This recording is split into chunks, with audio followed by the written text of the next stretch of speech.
Chapter 14. During the reign of Amraphel, king of Babylon, he allied with three other kings, Arioch, king of Eleazar, and Kedorlaomer, king of Elam, and Tidal, king of Goyim. These four kings went to war against five kings, Bera, king of Sodom, Bersha, king of Gomorrah, Sinab, king of Admah, Shemeber, king of Zeboim, and the king of Bela, which is Zoar. Kedorlaomer had oppressed these five kings for 12 years until they had rebelled against him in the 13th year.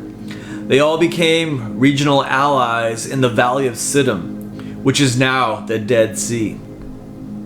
In the 14th year of Kedorlaomer went to war with his allied kings, they defeated the Rephaites in Ashtaroth Karnaim, the Zurites in Ham, the Emites in Shava Kirathaim, and the Horites in the hill country of Seir, as far as El Paran, near the desert. Then they turned back and attacked En-Mishpat, that is Kadesh, and subdued all the country of the Amalekites and the Amorites who lived in Hazazon Tamar.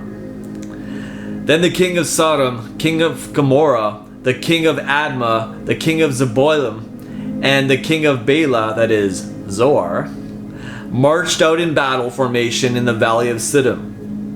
There they faced off against Kedorlaomer, king of Elam, Tidal, king of Goyim, Amraphel, king of Babylon, and Arioch, king of Eleazar. 4 kings against 5. Now the valley of Siddim was full of tar pits, and as the kings of Sodom and Gomorrah and their armies retreated from the battle and fled, some of them fell into the tar pits, and the rest fled to the hill country. The 4 victorious kings captured all the possessions and all the food of Sodom and Gomorrah and left.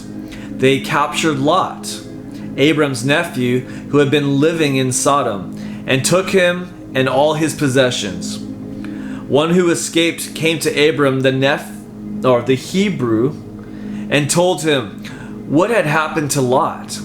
Abram was living by the oaks of Mamre, the Amorite. Mamre had 2 brothers, Eshcol and Aner, who were allied by treaty with Abram. When Abram heard that his nephew Lot had been taken captive by the 4 kings, he mobilized all the men in his camp, 318 in all, who had been born and trained in his own household, and he pursued the invaders as far north as Dan. Then during the night, Abram strategically divided his forces and defeated them. His forces attacked them and routed them as far as Hobah, north of Damascus. He recovered all the stolen possessions and brought back his nephew Lot, together with the women and all the prisoners. After Abram returned from defeating Kedorlaomer and the kings who were with him, the king of Sodom went out to meet Abram at the valley of Shaveh, known as the King's Valley. And Melchizedek, who was both a priest of the Most High God and the king of Salem, brought out to Abram bread and wine. He spoke over him a special blessing, saying, "Blessed is Abram by God Most High, creator of heaven and earth. And blessed be God Most High, whose power delivered your enemies into your hands." Abram gave Melchizedek 1/10 of all he possessed. Then the king of Sodom said to Abram, "Just give me the people you rescued and keep all the spoils for yourself." But Abram said to the king of Sodom, "I raised my hand to Yahweh, God Most High, and I pledged a solemn oath to the possessor of heaven and earth that I would keep nothing for myself that belongs to you, not even a thread of a garment or a sandal strap. That way You will never be able to say, I was the one that made Abram rich.